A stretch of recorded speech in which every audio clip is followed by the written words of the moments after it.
Hello everyone, I'm Meteorologist Charlie Ironmonger. Thank you so much for joining me today for your 3 p.m. news and weather update from the First Alert Desk. Now we've got news out of New Bern where a man is facing drug charges after being labeled a habitual felon. Now, District Attorney Matt Wareham sentenced Devontae Gibbs to between 9 years and 9 months and 12 years and 9 months. Also gave him a $50,000 fine. Prosecutors say the 33-year-old was convicted on 2 counts of trafficking an opioid, possession with intent to sell or deliver fentanyl, and possession with intent to sell or deliver ANPP. Now, it was back in September of 2023 that state alcohol law enforcement agents surveilled 2012 Opal Street for drug activity. Police say they saw Gibbs drive away from the target location and pulled him over due to a suspended license. Officers say they noticed an odor of pot from the car, and Gibbs, who was on probation and wearing an ankle monitor, admitted to carrying drugs. They seized half an ounce of marijuana and 0.4 of an ounce of fentanyl during the search. Now, both the New Bern Police Department and the State Alcohol Law Enforcement Agency handled the case.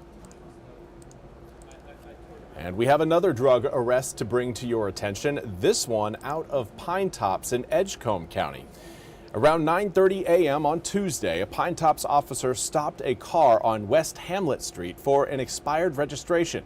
Police say Jamon Blunt, the driver, was being searched when he began to struggle and tossed several bags of cocaine and marijuana as he ran away. According to police, the 38-year-old then got back in his car and drove off before getting caught. Blunt received the following charges: possession of cocaine, possession of marijuana, possession with intent to sell or deliver cocaine, flee and elude arrest, resisting a public officer, exceeding the posted speed limit, failure to heed lights and or siren, expired registration tag, reckless driving and wanton disregard, driving with license revoked. Now, he was taken to the Edgecombe County Jail with a $50,000 secured bond. And now we want to turn our attention to the arrest of former Prince Andrew. NBC's Ralph Sanchez has more from London.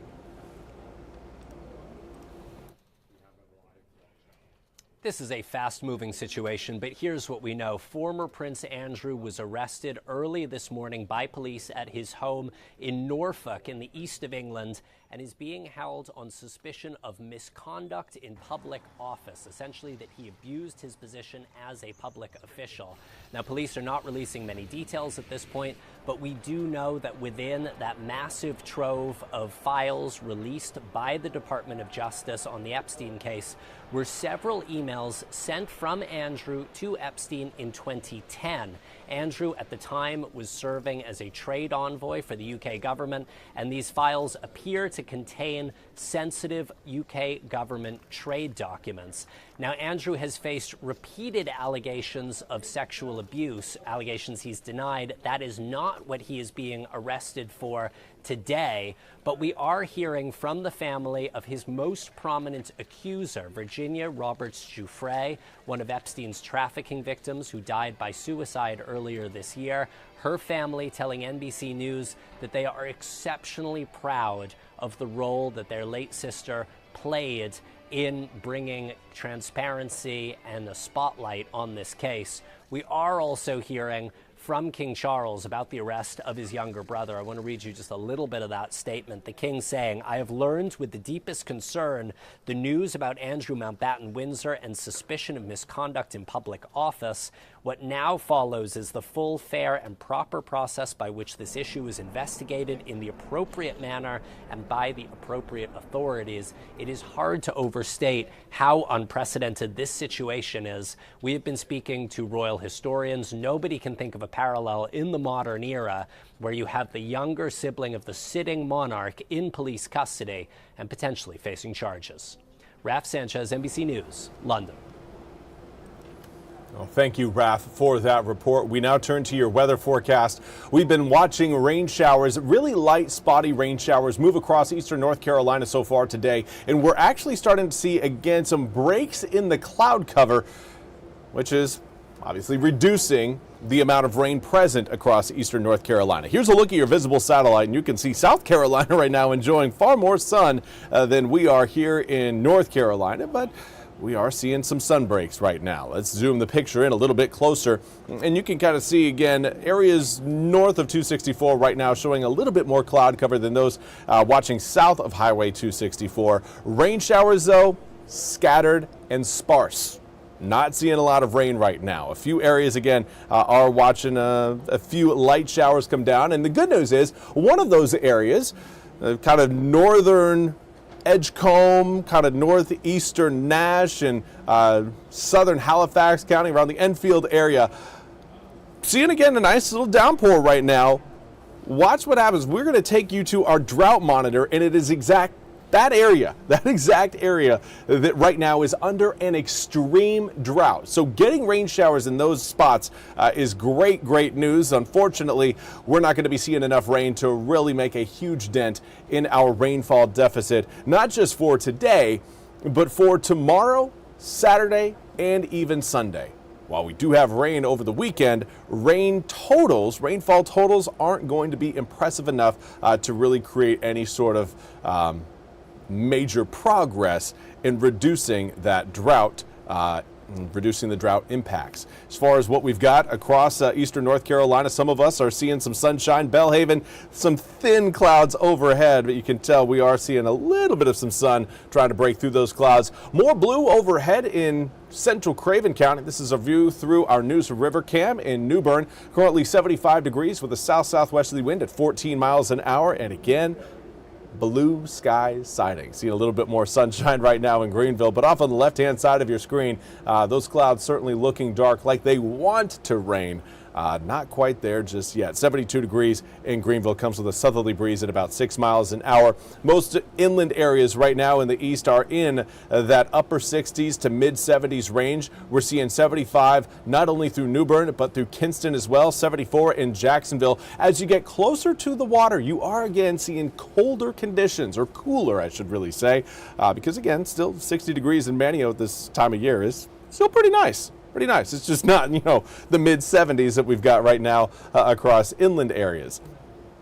Now, the reason why we are as warm as we are today is not because we've seen extensive sunshine. We haven't.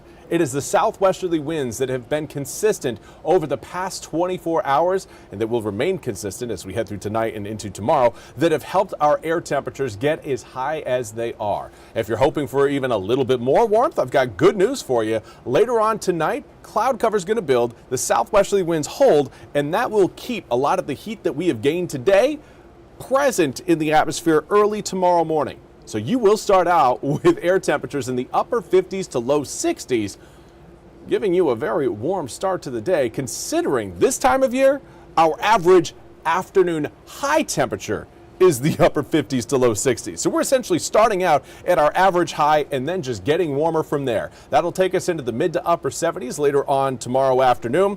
Now, like today, we could see a few sun breaks out there, but there's also a threat of perhaps a few rain showers. Nothing looks, again, soaking and all-encompassing, but if you are heading to the Pirate baseball game, they're taking on the Tar Heels tomorrow.